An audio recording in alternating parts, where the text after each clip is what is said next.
Guys welcome back to show vibes. వచ్చేసింది what cinema వచ్చేసింది, మన రివ్యూ కూడా వచ్చేసింది. సో మొత్తానికి నాకు తెలుసు మీరు చాలా మంది వెయిట్ చేస్తున్నారంటే రివ్యూ కోసం. సో ఇంకెందుకు ఆలస్యం భయ్యా, రివ్యూ మొదలు పెట్టేద్దామా.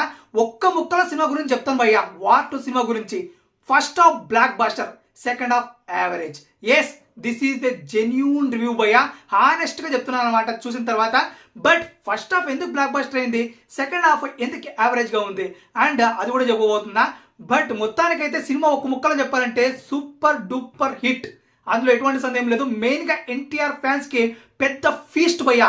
ఏంటి భయ్యా, ఒక పక్కమో యావరేజ్ అంటావు సెకండ్ హాఫ్, ఇంకో పక్కమో ఫస్ట్ హాఫ్ బ్లాక్ బస్టర్ అంటావు. సో మొత్తానికి సినిమా అయితే సూపర్ డూపర్ హిట్ అంటావు. ఏంటి ఈ కాన్సిక్వెన్స్ అంటారా? సో మొత్తానికి ఇంకెందుకు వస్తుంది, క్లియర్ కట్ గా మన ఫస్ట్ హాఫ్ లో మైనస్లు ప్లస్లు, సెకండ్ హాఫ్ లో మైనస్లు ప్లస్లు మాట్లాడుకునేద్దాం. ఇంకెందుకు వస్తాం స్టార్ట్. ఇక స్టార్టింగ్ మొదలు పెడితే ఇక హృతిక్ ఎంట్రీ భయ్యా. సినిమా ఫస్ట్ హాఫ్ లో హృతిక్ ఎంట్రీ మామూలుగా ప్లాన్ చేయలేదు, బాగా ప్లాన్ చేస్తారు, హైలైట్. సో ఈ హృతిక్ ఎంట్రీ చూసిన తర్వాత నాకైతే ఓకే బాగుంది, అంతా బాగుంది అనిపించింది భయ్యా. ఇక బట్ ఎందుకు హృతిక్ ఎంట్రీ నాకు అంత కిక్ ఇవ్వలేకపోయింది, చాలా బోరింగ్ కొడుతుంది అనమాట తన ఎంట్రీ అయితే. ఎందుకో నాకు అర్థం కాలేదు, సో స్లోగా వెళ్ళిపోతుంది, సరేలే అనుకున్నా. బట్ కొన్ని చోట్ల మాత్రము ఇంప్రెస్ చేసింది. మెయిన్గా ఈ నక్కో కుక్కో పెట్టారు భయ్యా, సారీ దాని పేరు ఓర్ఫ్ అనుకుంటా. నిజంగా అది పెద్ద బొక్క సినిమాలో, అస్సలు అవసరం లేదు. విఎఫ్ఎక్స్ బ్యాడ్, అసలు ఏం బాగాలేదు. ఇందుకే అది ఎందుకు పెట్టారో కూడా అర్థం కాలేదు. అంటే హృతిక్ని ఎలివేట్ చేయడానికి పెట్టారు, బట్ దిస్ ఈస్ ద పెద్ద బొక్క భయ్యా. ఆ నక్క బొక్క మాత్రం నిజంగా పెద్ద బొక్క అది మాత్రం. సో అది పెట్టకుండా ఉండిన సీన్ మామూలుగా పండేది కాదు, బాగా ఉండేది. సో పెట్టి వేస్ట్ అయిందేమో అనిపించింది. బట్ ఎలివేషన్కి యూజ్ చేద్దాం అనుకున్నారు, బట్ విఫలమైంది భయ్యా అక్కడ మాత్రం.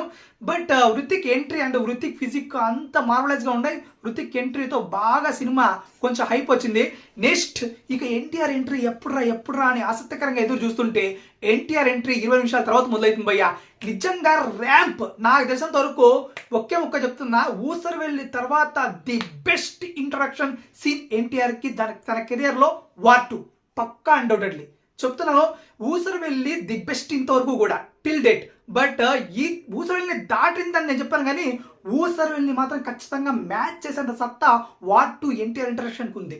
ఇది మాత్రం పిక్స్, ఇంకా మీరే ఊహించుకోవాలి ఎలా ఉంటుందో ఆ సీన్. బట్ అందులో కూడా ఒక మైనస్ ఉంది. ఏంట్రా అంటే ఎన్టీఆర్ గారు అంటే చెప్పకూడదు, రివీల్ అయిపోతుంది. బట్ ఆల్రెడీ పిక్స్ కూడా వచ్చేసాయి కాబట్టి చెప్పినా పర్లేదు అనుకుని చెప్తున్నా. పట్టుకొని ఇలా వస్తారు, ఏది పట్టుకుని వస్తారని నేను చెప్పాను, కానీ అక్కడ కొంచెం మరీ ఏంట్రా అంటే ఏంటి సైంటిఫిక్ లేదా సైన్స్ లేదు ఏమీ లేదా అనేటట్లు అనిపిస్తుంది. కానీ బట్ వన్స్ హీ ఎంటర్డ్ అసలు ఏం కనపడు. సో స్క్రీన్ అలా వైబ్రేట్ అయిపోతుంది, షేక్ అయిపోతుంది తన ఎంట్రీతో. ఆ బీజిఎం పీక్స్ లెవెల్ అబ్బా. నేనైతే ఇంతవరకు ఎన్టీఆర్ గారికి అలాంటి బీజిఎం నేను వినలేదు తన ఎంట్రీకి. సో అలా ఇర్రగొట్టాడు Ayan Mukerji, excellent job. So దాని తర్వాత ఎన్టీఆర్ ఎక్కడ కనపడిన మార్వలైజ్గా ఉంటుంది సినిమా. అండ్ మెయిన్గా ఎప్పుడైతే ఇంట్రో బ్యాంగ్ వస్తుందో అక్కడ ఒక ట్విస్ట్ వస్తుంది, మైండ్ బ్లాక్ అంతే ఇక ట్విస్ట్కి. సో ఇంకా అదే ఫస్ట్ హాఫ్లోనే ఒక సాంగ్ ఉంటుంది, సలాం అనాలి సాంగ్. సో అదైతే భయ్యా కొంచెం మామూలుగానే ఉందని చెప్పారు భయ్యా, ఓ పీకేసుకునేలాగా అయితే లేదు. ఇది ఫ్రాంక్గా చెప్పే మాట అయితే నేనైతే.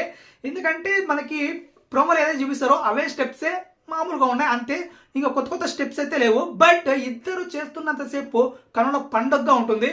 పాట కూడా ఇంకొక పెద్ద మైనస్ ఏంటంటే ఫస్ట్ హాఫ్ అంతా డబ్బింగ్. మనకి హిందీ సినిమా చూసినట్లే ఉంటుంది, కానీ తెలుగు సినిమా చూసినట్లు ఎక్కడ అనిపించదు భయ్యా. డబ్బింగ్ లిప్సింక్ అస్సలు సరిగ్గా లేదు ఎక్కడ కూడా. సో కొన్ని చోట్ల మాత్రం బాగుంటుంది, కానీ ఎన్టీఆర్ గారికి లిప్సింక్ యాడ్ చేయాలని ఫ్రంట్ కెమెరా పెట్టినప్పుడు చాలా ట్రై చేస్తారు, బట్ చాలా వరకు ఫెయిల్ అయిందని చెప్పాలి. అండ్ లిప్సింక్ సరిగ్గా సెట్ కాలేదు, అది మాత్రం నిజం. బట్ ఇవన్నీ పక్కన పెట్టేసి మనం చూస్తే మాత్రం it is a epic first half అని చెప్పుకోవచ్చు. మార్వలెస్గా ఉంటుంది, ఎక్కడ కూడా బొరుగుట్టుకుండా. ఇక మనం సెకండ్ హాఫ్ వచ్చేద్దామా. సరే సెకండ్ హాఫ్ ఎందుకు యావరేజ్ అనంటే, సెకండ్ హాఫ్ మొదలవగానే ఫ్లాష్ బ్యాక్ నుంచి మొదలవుతుంది భయ్య. ఫ్లాష్ బ్యాక్ అలా మొదలవుతూ స్లో, అక్కడే మనకి కొంచెం స్లో అవుతూ అనిపిస్తుంది. ఎందుకంటే మనకి హీరోలు ఎవరు కనపడరు, ఫ్లాష్ బ్యాక్ మాత్రమే కనపడుతూ ఉంటుంది. సో ఓకే స్టోరీ లైన్ కాబట్టి మనము దాన్ని ఇంకా డౌన్ చేయడానికి లేదన్నమాట. It is a story line. Second half మొత్తం కూడా స్టోరీ లైన్ నడుస్తుంది. సో అందుకే మనకి కొంచెం లో అనిపిస్తుంది. సో ఎక్కడ కూడా హై మూమెంట్స్ రావే అనిపిస్తుంది. బట్ ఒక హై మూమెంట్ ఉంటుంది, ఎన్టీఆర్ గారు షిప్లో కూర్చొని హృతిక్ గారు face to face high contact ఉన్నప్పుడు. సో అది మామూలుగా లేదు, ఆ సీక్వెన్స్ మామూలుగా లేదనమాట, పేలింది, చాలా పేలింది. బట్ దానికి మనకి హైప్ ఎక్కువ పెరగలేకపోయింది అనమాట, మనలో పెంచలేకపోయాడు. ఎందుకంటే అంతకు ముందు వచ్చే సీక్వెన్స్ ఏదైతే ఉంటుందో అది కొంచెం మనకి హైప్ క్రియేట్ చేయలేకపోవడం వల్ల దాని ఇంపాక్ట్ దీని మీద పడే మనకి హైప్ అంతగా జనరేట్ చేయలేకపోతుంది ఆ సీన్ అయితే. బట్ సీన్ మాత్రం మార్వలస్గా ఉంటుంది ఆ సీన్ అయితే. ఎన్టీఆర్ గారు అక్కడ వరకు హైలైట్గా ఉంటారు, అసలు మామూలుగా ఉండదు. తిరిగా నిజంటే నాకు ఇక్కడ దేవరానే కనిపించింది, త్రిబుల్ సినిమానే కనపడ్డాయి. దేవర కూడా అంతే. First half super duper, second half average. Triple కూడా అంతే. First half super duper, second half average. ఇక్కడ మెయిన్గా సెకండ్ హాఫ్ని మన త్రిబుల్ కుమరం భీముడో లేపితే ఇక్కడ ఎంట్రీ మనకి క్లైమాక్స్ లేపింది భయ్య ఈ సినిమానైతే. క్లైమాక్స్ వచ్చి 20 నిమిషాలు వాళ్ళ ఓరి ఫైట్ సీక్వెన్స్ ఏవైతే ఉన్నాయో గూస్ బంప్స్ తెప్పించింది అని నేను అన్నాను. కానీ బట్ నిజంగా ఒక ఎపిక్ మనం సినిమా చూస్తున్నట్లు అనిపిస్తుంది, ఒక ఎపిక్ ఫైట్ చూస్తున్నట్లు అనిపిస్తుంది. ఇక మెయిన్గా సరేలే అబ్బా సినిమా అయిపోయింది అని మెల్లగా వస్తూ ఉంటాం ఇంకా బయటికి అనే లోపు ఎన్టీఆర్ అండ్ రుతిక్ రోషన్ కలిసి ఒక సీక్వెన్స్ ఉంటాయి, కొన్ని సీక్వెన్స్ లాస్ట్లో మామూలు లేవమ్మా. అక్కడ హైప్తో మళ్ళీ హ్యాపీగా నవ్వుతూ బయటకు వస్తాం. సో మొత్తానికైతే ఫ్యాన్స్ అందరికి పండగ, హ్యాపీగా ఎంజాయ్ చేయండి. సో మొత్తానికైతే సినిమా బాగుంది. సో సూపర్ డూపర్ హిట్ కాబోతుంది, అందులో ఎటువంటి సందేహం లేదు.